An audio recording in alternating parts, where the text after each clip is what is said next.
এজন্য আল্লাহ পাকের রসুল বলেছেন তুনকাহুল মারআতু লিআরবাইন লিমালিহা ওয়ালি জামালিহা ওয়ালি হাসাবিহা ওয়ালি দীনিহা ফাদফার বিদাতিদ দ্বীন তারিবাত ইয়াদাক মুত্তাফাকুন আলাইহি। আমি যে হাদিস এখন পড়লাম সহিহ বুখারীতে আছে, সহিহ মুসলিম শরীফের হাদিস। আল্লাহ পাকের রসুল বলেছেন মক্কা মদিনার আরবের পুরুষেরা নারীদেরকে স্ত্রী চয়েস করতে 4টা জিনিস দেখে। 1 নাম্বার তার সুন্দর দেখে, সুন্দরী কিনা। 2 নাম্বার তার সম্পদ দেখে, টাকা আছে কিনা। 3 নাম্বার তার বংশ দেখে, ফ্যামিলি স্ট্যাটাস। 4র্থ নাম্বার তার ধর্ম দেখে, দিন দেখে। নবীজি বলেন আমি তোমাদের মালিক, আমি তোমাদের অভিভাবক, আমি তোমাদের মাওলা। আমি তোমাদেরকে বলছি ফাজফার বিজাতিদ দ্বীন, তুমি বিয়ে করতে কমন একটা জিনিস দেখতেই হবে তোমাকে, সেটি হলো দিন। যদি দিন আছে এরপরে সুন্দর, আরো ভালো। দিন আছে, সুন্দরও, আবার টাকাও আছে তো আরো ভালো। দিন আছে, সুন্দরও, টাকাও আছে, ফ্যামিলিও অনেক উন্নত তো আরো ভালো। সব আছে কিন্তু দিন নাই, খবরদার এটাকে বিয়ে করতে যেও না। কেন?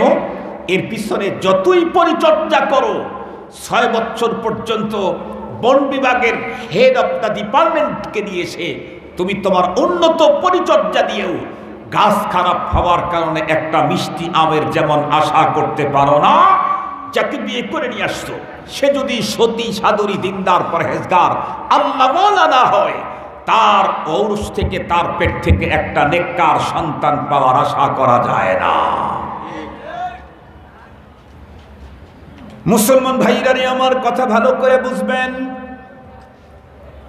এই জন্যই আমাদের বিশ্বনবী জনাবে মুহাম্মদুর রাসূলুল্লাহ সাল্লাল্লাহু আলাইহি ওয়াসাল্লাম হাদিসে পাকের ভিতরে ইরশাদ করেছেন, আমি তোমাদেরকে বলছি তোমরা বিয়ে করার সময় যে জিনিসটা কমন দেখবা তার নাম হলো দিন। আজকে আমাদের সমাজের ভিতরে হাজার মানুষকে দেখা যায় বিয়ে করার সময় বাইরের সৌন্দর্য দেখেছে, উপরের ডেকোরেশন দেখেছে, ফ্যামিলি স্ট্যাটাস দেখেছে, বন্ধুরা আমার বংশ দেখেছে, টাকা দেখেছে। বিয়ে করার পরে এখন বন্ধুরা আমার তার চরিত্রের দিকে তাকাইতে চায়।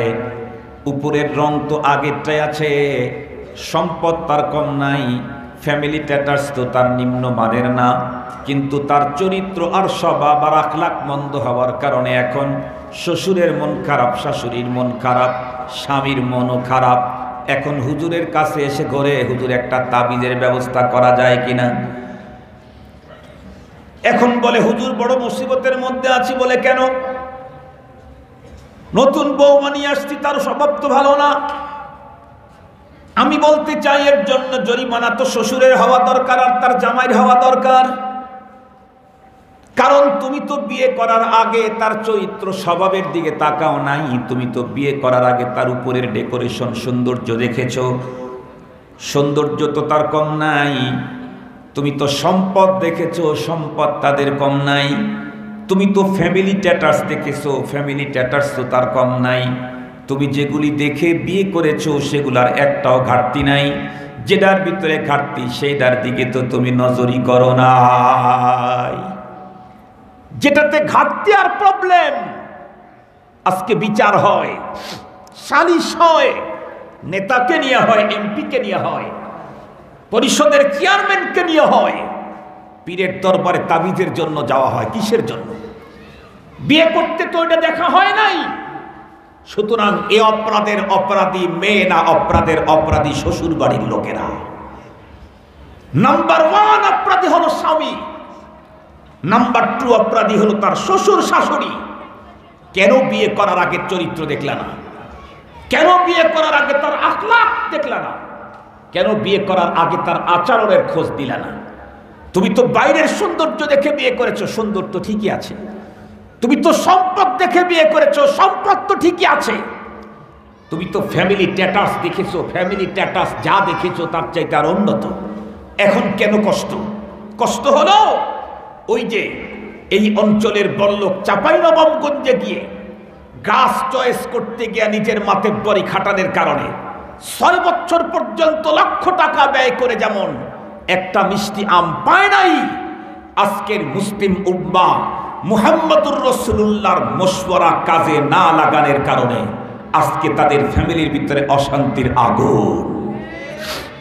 এই জন্য মুহতারাম হাজিরিন, মনে রাখবেন আপনি যদি চান আমার সন্তান আমার বার্ধক্যতায় আমার খেদমত করবে, আমার সন্তান আমার অসুস্থ হলে সে আমার সেবা করবে, আমার সন্তান আমি যখন রোগাক্রান্ত হব ও আমার মাথায় তেল লাগাবে, তাহলে সন্তানের মা চয়েস করতে কখনোই ভুল করা যাবে না, সন্তানের হক নষ্ট করা যাবে না। আপনার সন্তান আপনার কাছে একটা দিনদার মা পাওনাদার। আপনি যদি বাজারি মা সন্তানের জন্য নিয়ে আসেন, শুধু আপনার সংসার জীবনে কষ্ট আপনি পেলেন তাই না, শুধু আপনার বাবা মাই কষ্ট পেল তাই না, বরং আপনার যে সন্তান দুনিয়াতে আসতেছে তার হক আপনি নষ্ট করেছেন, তার হক আপনি নষ্ট করেছেন। মা যদি দিনদার হতো সন্তান দিনদার হয়ে যেত। আজকে মা দিনদার না হওয়ার কারণে সন্তান লাইনচ্যুত হয়ে গেছে। এই জন্য সন্তানের প্রথম হক তার মা চয়েস করতে কখনো ভুল না করা। মনে থাকবে কি আপনাদের? আমরা যারা বিয়ে শাদী করে ফেলেছি আমাদের আর মনে করে লাভটা কি? যারা বিয়ে শাদী করে নাই তাদের জন্য এই হক আদায় করার সুযোগ আছে। এখন কেউ যদি মনে মনে ভাবে, হুজুর আপনি এই ওয়াজ এতদিন পরে করলেন কেন, আমার বিয়ের আগে করা দরকার ছিল, এখন তো করেই ফেলেছি বিয়ে, আর আপনি যেটা বলতেছেন ওই মানেরই একটা আসছে। হুজুর ঘন্টায় যে কয় মিনিট, বিশেষ করে যখন বাসায় থাকি তখন বুঝি, হুজুর আপনি এই ওয়াজটা কেন আগে করেন নাই? তাদের জন্য সলিউশন আছে। কি সলিউশন? কি ডিসাইড করবেন? না ভাঙ্গার দরকার নাই, ভাঙ্গার দরকার নাই। তাদের জন্য সুন্দর পদ্ধতি আছে। আলহামদুলিল্লাহ বলেন, আলহামদুলিল্লাহ বলেন। যদি কারো বিয়ের সাথে এই সমস্যাটা হয়েই গেছে, আমি তখন এগুলি দেখি নাই, লক্ষ্য করি নাই, এখন দেখতেছি ঝামেলা, তাহলে এটাকে রিপিট করার জন্য সলিউশন লাগানোর জন্য কিছু পদ্ধতি আছে। এক নম্বরের পদ্ধতি আমি বলতে চাই, আপনি আপনার বাসাতে কিতাবি তালিম শুরু করে দেন। আপনি আপনার বাসাতে কিতাবি তালিম শুরু করেন, কন্টিনিউ, বিরতিহীন। প্রতিদিন তো ফ্যামিলির লোকদেরকে নিয়ে চিকেন ফ্রাই খাইতেও তো 1 ঘন্টা কাটান, বাদাম খাইতেও তো 20 মিনিট সময় নষ্ট করেন। বৃষ্টির দিনে গ্রামের মানুষ চাউল ভাজা আর কাঁঠালের বিচি খাইতেও তো 1 ঘন্টা নষ্ট করে। কথা বলেন না কেন? বৃষ্টির দিনে গ্রামের মানুষ চাউল ভাজা আর কাঁঠালের বিচি ভাজি খায় না, এটাতেও তো ব্যয় করেন। প্রতিদিন 24 ঘন্টার ভিতরে মাত্র 15 থেকে 20টা মিনিট আপনি ব্যয় করেন। কন্টিনিউ আপনার বাসাতে কিতাবি তালিম হোক। কোন কিতাবের তালিম করবেন? বাজারে তো 1000 রকমের কিতাব আছে, আর কোনো লেখকের অবস্থা এত জটিল, ইসলামের নাম লাগানো আছে কিন্তু ইসলামের 12টা বাজিয়ে ছেড়ে দিয়েছে। এজন্য আমার দেশে আলহামদুলিল্লাহ, বিশেষ করে সিরাজগঞ্জে হক্কানি আলেম এবং বর্তমান বাংলাদেশের প্রথম সারির আলেমের কোনো অভাব নাই। আপনাদের অঞ্চলে তো আরও নাই। আলহামদুলিল্লাহ খুকনি দারুল উলুম, খুকনি আটাদ্দার, তারপরে আমাদের রান্দুরিবাড়ি মাদ্রাসা, এরপরে কবরস্থান তামাই কবরস্থান মাদ্রাসা, আরও অনেক বড় বড় মাদ্রাসাও এই অঞ্চলে আছে। বুজুর্গ বড় আলেমের কাছ থেকে কিতাবের নাম নিয়ে আসবেন, হুজুর আমার বাসায় কিতাবি তালিম হোক। কোন কিতাবের তালিম করলে ভালো হবে? কিতাবি তালিম শুরু করেন, 40 দিনের মাথায় আপনি আমাকে ফোন করে জানাবেন পরিবর্তন হয়েছে কিনা। নিশ্চিত হবে। আপনাদেরকে একটা ঘটনা শুনাইলে আপনারা এখান থেকে পাবেন, জজবা তৈরি হবে, আগ্রহ তৈরি হবে। এক আল্লাহর বান্দা বাঙালি থাকেন ইংল্যান্ডে। ইংল্যান্ডে তো অনেক বাঙালি আছে, অনেক বাঙালি পাড়া আছে, এবং ইংল্যান্ডে অনেক বাঙালি সেখানে এমপি হচ্ছে, মেয়র হচ্ছে। আলহামদুলিল্লাহ বলেন। ইংল্যান্ডের যে বর্তমান অবস্থা, তা থেকে আমার ফ্রেন্ড সার্কেল অনেক সময় আমাদেরকে ফোন করে বলেন যে আর 15-20 বছর পরে ইংল্যান্ডের আকাশে কালিমার পতাকা উঠতে থাকবে, যদি এ ধারাটা চালু থাকে এখন যেভাবে আছে। ইংল্যান্ডে দেশটা তো অমুসলিম, সেখানে সব ইংরেজি, খ্রিস্টানও আছে প্রচুর পরিমাণ। এক মুসলমান তার সন্তানকে ভর্তি করায় দিয়েছে ইংল্যান্ডের স্কুলে। তো স্কুলের ভিতরে টিচাররা ম্যাক্সিমামই হলো খ্রিস্টান, অন্য কোনো ধর্মের মুসলমান টিচার নাই বললে চলে। টিচারেরা একদিন কোনো এক সমাবেশ করেছে ছাত্রদেরকে নিয়ে। সেই সমাবেশের ভিতরে টিচাররা ছাত্রদের ম্যান্ডেট যাচাই করতেছে, কে কি হতে চায় তাদের কাছ থেকে, এরকম কি হতে চায় এটা জানতে চাইতেছে। তো একজনকে জিজ্ঞেস করছে, সে বলছে আমি প্রকৌশলী হব। আরেকজনকে জিজ্ঞেস করে, সে বলে আমি প্রশাসনিক ডিপার্টমেন্টের লিডার হব। আরেকজনকে জিজ্ঞেস করে, সে বলে আমি নেতা হব, রাজনৈতিক নেতা হবে। আরেকজনকে জিজ্ঞেস করে, সে বলে আমি চিকিৎসক হব। আরেকজনকে জিজ্ঞেস করে, সে পারমাণবিক বিজ্ঞানী হবে। এরকম এক একজন এক এক কথা বলতেছে। একটা ছেলেকে জিজ্ঞেস করার পরে সেই ছেলেটা উত্তর দিয়েছে একদম ব্যতিক্রম। টিচারেরা জিজ্ঞেস করতে, তুমি কি হতে চাও? ছেলেটি তখন উত্তর করলো, আমি সাহাবী হতে চাই। কি হতে চায়? সাহাবী হতে চায়। এইটা আর ইংল্যান্ডের খ্রিস্টান টিচারেরা বুঝতেছে না সাহাবী কি। তো আবারও জিজ্ঞেস করছে, তুমি কি হতে চাও? আমি সাহাবী হতে চাই। টিচারেরা তখন জিজ্ঞেস করছে, হোয়াট সাহাবী? সাহাবী কি, তার ব্যাখ্যা দাও। ছেলেটি উত্তর করে, আমি সাহাবী কি তার ব্যাখ্যা দিতে পারবো না। আবার জিজ্ঞেস করছে, তুমি কি হতে চাও? আর সাহাবী হতে চাই। টিচারদের মাথার ভিতরে লেগে গেল, কি ব্যাপার? সবাই তো বিভিন্ন রকমের কথা বলেছে, প্রকৌশলী হবে, ডাক্তার হবে, ইঞ্জিনিয়ার হবে, নেতা হবে। এই ছেলেটা যা হইতে চাইলো আমরা তো বুঝলামই না। ওকে জিজ্ঞেস করলাম, ও উত্তর দিতে পারে না। পরে টিচাররা একসঙ্গে বসে সিদ্ধান্ত নিল, সাহাবী কি জিনিস, এ কোন ডিগ্রি, এ কোন মর্যাদা, এ কোন পদ পদবী, এটা আমাদেরকে জানতে হবে। ছেলেকে বলল, তোমার আব্বা আম্মুকে বলবা আগামীকাল বিকাল বেলায় তোমাদের বাসা আমরা চা খেতে যাব। তো ছেলের টিচার যদি হয়, সে আমার কাছে সম্মানের পাত্র না? ছেলের টিচার হিন্দু হোক, বৌদ্ধ হোক, চাড়াল হোক, মগ হোক, হুজুর হোক, যেই হোক, সে আমার কাছে সম্মানের পাত্র। যখন ছেলে গিয়ে বলছে, আব্বু টিচারেরা আগামীকালকে আসবে, তখন ভালো একটা মেহমানদারি চা চক্রের ব্যবস্থা করছে। পরে টিচার, অনেকগুলি টিচার, সবার তো কৌতূহল, ইঞ্জিনিয়ারিং, ডক্টর, ডাক্তার এগুলো সব জানে, সাহাবী কি এটা তো জানে না। আর এই ছেলেটাই সাহাবী হতেই চাচ্ছে, যেটা একজনও হইতে চায় নাই। যাওয়ার পরে তাদেরকে বসতে দিয়েছে। সকলে বসে ছেলের বাবাকে জিজ্ঞেস করলো যে, আসলে ভাই আমরা তো এখানে আসতাম না, গতকালকে আমাদের স্কুলের ছেলেদেরকে জিজ্ঞাসা করতেছিলাম কে কি হতে চাও। কেউ ডাক্তার, কেউ প্রকৌশলী, কেউ আইনজীবী, কেউ প্রশাসনের ডিপার্টমেন্টের লোক হতে চাইছে, কিন্তু আপনার ছেলে একটা শব্দ বলল, সে সাহাবী হতে চায়। তো আমরা এখানে জানতে আসছি সাহাবী কি জিনিস। এই কথা যখন মুসলমানের কানে আসছে, খ্রিস্টান টিচার তার সন্তানের বাবাকে বলছে, আপনার ছেলে সাহাবী হতে চায়। এই কথা শুনতেই মুসলিম অভিভাবকের দুই চোখ বেয়ে অশ্রু, আবেগ আর মুহাব্বতের অশ্রু বেয়ে আসছে। মুসলিম অভিভাবক তখন টিচারদেরকে ডেকে বললেন, ভাই আমি আমার ছেলেকে আপনাদের স্কুলে পড়তে দিয়েছি, আপনাদের ধর্ম ভিন্ন, আমার ধর্ম ভিন্ন, আমি কিন্তু একজন মুসলিম। এ কথা বলতেই বন্ধুরা আমার টিচারেরা উত্তর করলো, ঠিক আছে, আপনার সন্তান একাই শুধু মুসলিম ওখানে পড়ে না, বরং অনেক মুসলমানের সন্তান আমাদের স্কুলে পড়ে, কিন্তু তারা তো কেউ প্রকৌশলী, কেউ ইঞ্জিনিয়ার, কেউ ডাক্তার, কেউ ডক্টর, কেউ বিজ্ঞানী হতে চাইল।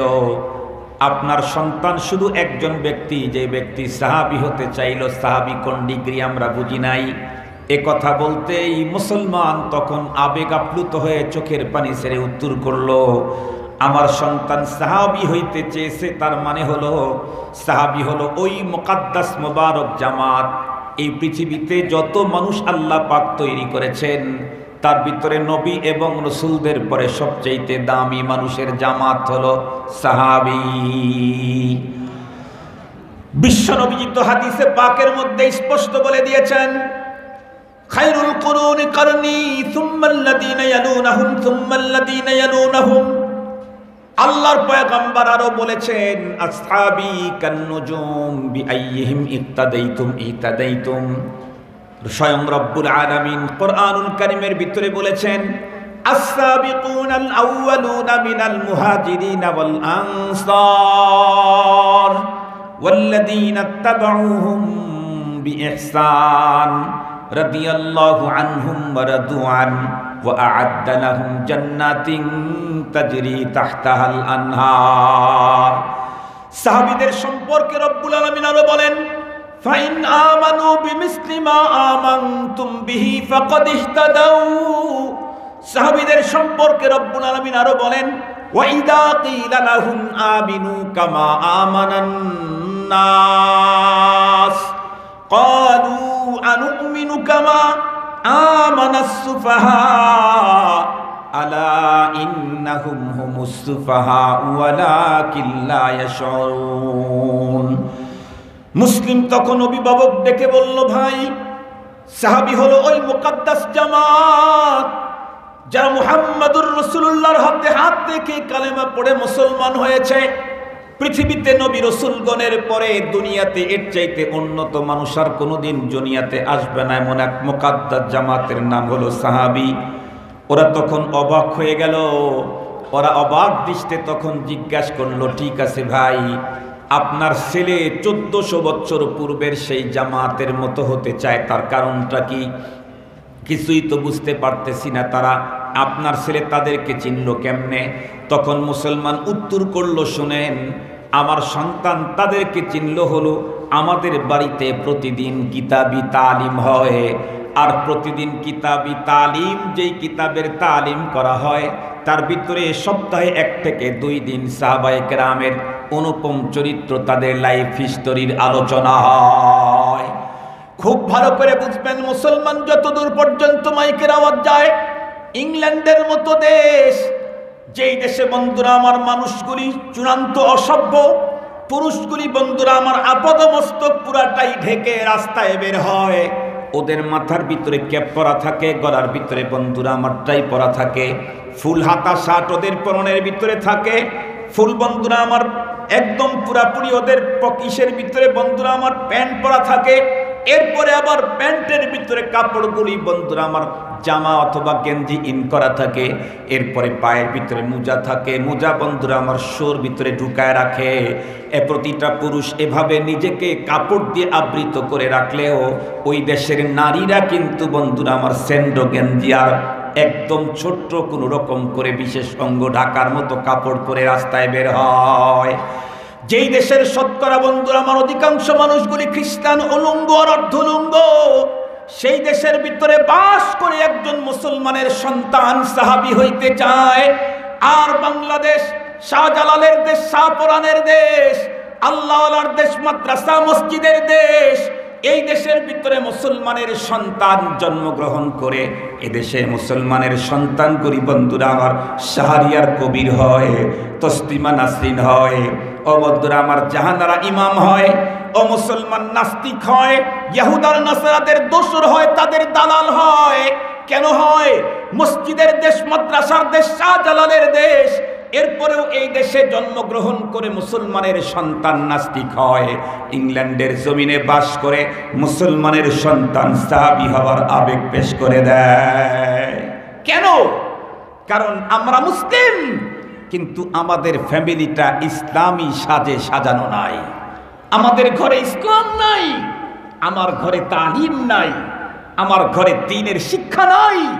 এ কারণে মুসলমানের ঘরে দেশে জন্ম নিয়েও নাস্তিক হতে চায়, আর ইংল্যান্ডে জন্ম নিয়ে সাহাবী হতে চায়।